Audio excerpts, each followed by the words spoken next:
Hello, everyone, and welcome to this week's episode of This Is In. My name is Emily Gorman, and I am the Director of Community Engagement with AARP Indiana.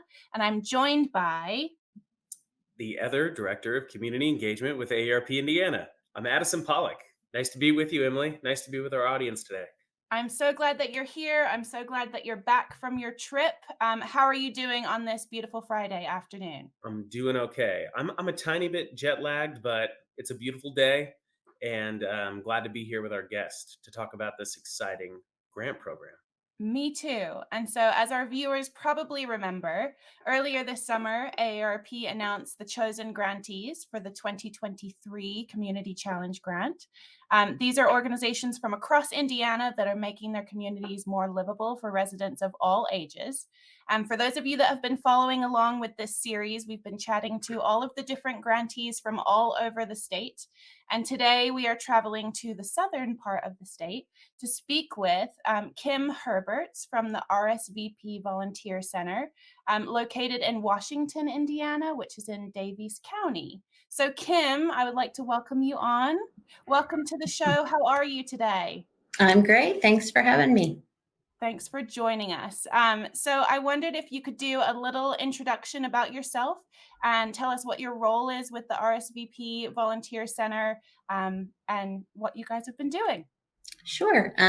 My name's Kim Herberts, and I'm the Executive Director of the RSVP Volunteer Center. We serve Daviess and Martin counties. We have about 325 volunteers that we place in over 30 different agencies and organizations. And all of our volunteers are age 55 and better. So we're a small nonprofit. We're under the AmeriCorps umbrella with the federal government. So we're called AmeriCorps Seniors. And our folks do everything from working in food pantries to tutoring youth to taking people to the doctor and everything in between. That is incredible. Thanks for that background, Kim.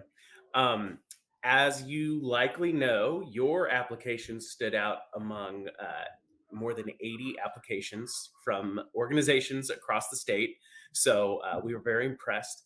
So we want to dig in a little bit more about the project that your application was for. So I know it was like a bike trike library. Can you tell us a little bit more about what that project looked like?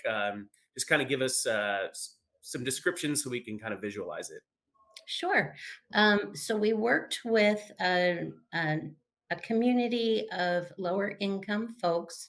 It's the Jamestown Square Apartments in Washington, and they are all ages. They have townhomes for families, and they have apartments for older adults and disabled folks. And we've worked with them on a number of different projects. It's just an incredible community. We do a lot of programming there, and the staff is wonderful. About 3 years ago, they started a bike library for children and adults, and it was through the Jinglick Foundation. We've also worked with them. And it was a great hit, and people were checking out bikes all the time and riding them. And the older adults in the community said, wait a minute, this doesn't feel quite right. We don't really want to be on two wheels, but they make these nifty trikes with three wheels. So we partnered with Jamestown Square and with Purdue Cooperative Extension to submit an application to the AARP Foundation, and it was awarded, and we were very excited about that.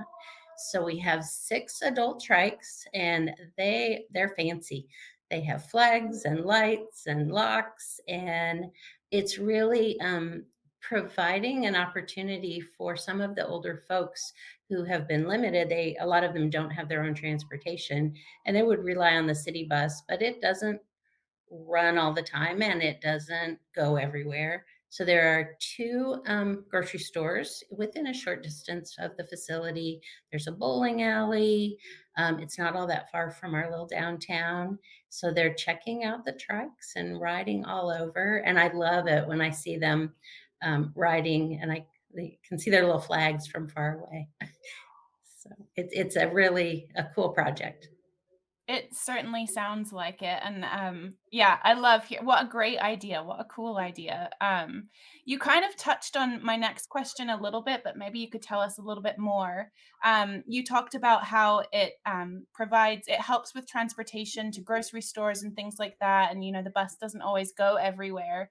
But could you talk a little bit more about how this project might help make your community a little bit more of a livable community, like, how this helps to, progress that? Well, we're hopeful that it'll be replicated in other areas in our community. Washington's not a very large town, but it's from one side to the other is a pretty decent distance. So we'd like to see another group replicate the project. It's been a common issue in the community that we don't have enough safe biking um, paths because riding on the city street isn't always real safe. So, as a result of this project, discussions have started with community leaders on how can we make biking a bigger part of our community? How can we tie the city parks together so people can ride from one to the other? So we're addressing both needed transportation and recreation.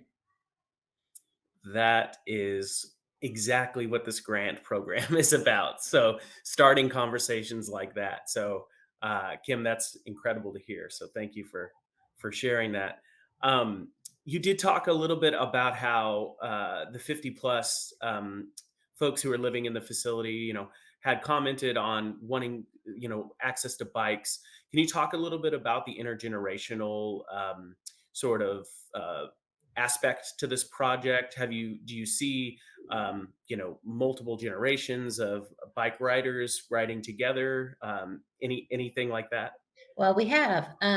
So there are the apartments with families. So a lot of times folks are related. So maybe grandma lives in the senior apartments, and maybe a daughter and grandchildren might live in one of the townhomes. And so it's kind of fun because they can ride together, and we love that. And they have a beautiful setting, a lot of trees and a lot of places within the property that they can ride. So you'll see the bikes and the trikes and the little kid bikes out at the same time. I love to hear that. Maybe Addison and I will have to come and check out the project at some point in the near future and see I how would it love looks. that. Yeah, I would too. So my last main question for you is just I wondered what you're most looking forward to from this project, and what you're most excited about as an outcome from this. And you already kind of touched on um, what the future plans might be to build off of this project are, but maybe you could talk a little bit more about that too. Well, one actually today is after the fact for one of our big plans.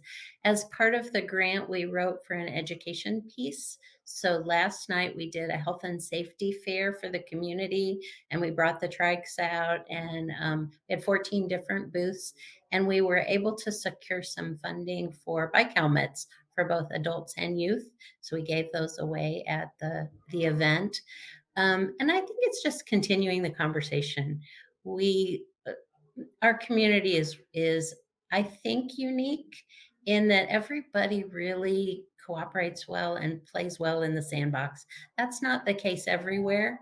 Um, but we don't seem to have turf issues. So when we can gather together and solve some of these bigger issues, and just get people talking. So I think that's what I'm most looking forward to, is to continue talking about things.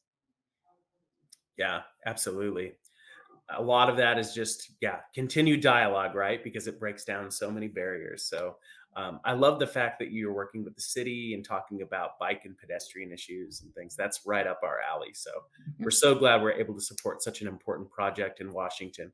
Um, before we sign off, Kim, is there anything else that hasn't been mentioned that you'd like to plug today, or anything you'd like to share with us? Well, on a larger scale, for adults age 55 and better, I would encourage anybody to seek out volunteering. If you're, sometimes people retire, then they clean out their closets, and then it's like, now what? What am I going to do now? but there are a lot of opportunities all over the state, not only with senior volunteer programs, although we do have 23 in the state of Indiana. Um, there's always something you can do, and I think the volunteer gets as much or more out of it than the recipient. Absolutely. We can echo that completely with our volunteers. We have more than 100 across the state, and they are truly the backbone of our work in communities, Mhm. whether we're working at the local, state, or federal level. So, Kim, thank you so much for being here today. We really appreciate it. Emily, thank you for joining me for another one of these as we wrap up talking with our grantees this year. Please be sure to check back on our Facebook page. So that's AARP, or it's facebook.com/AARP Indiana, to hear more about the AARP Community Challenge Grant Program in future years. Typically, this grant program launches in the first quarter. So keep your eyes and ears out for that. And we look forward to sharing more about great projects such as this one, making Indiana an even more livable state and communities across the state for people of all ages. So thank you, and please have a great rest of your day. Thank you.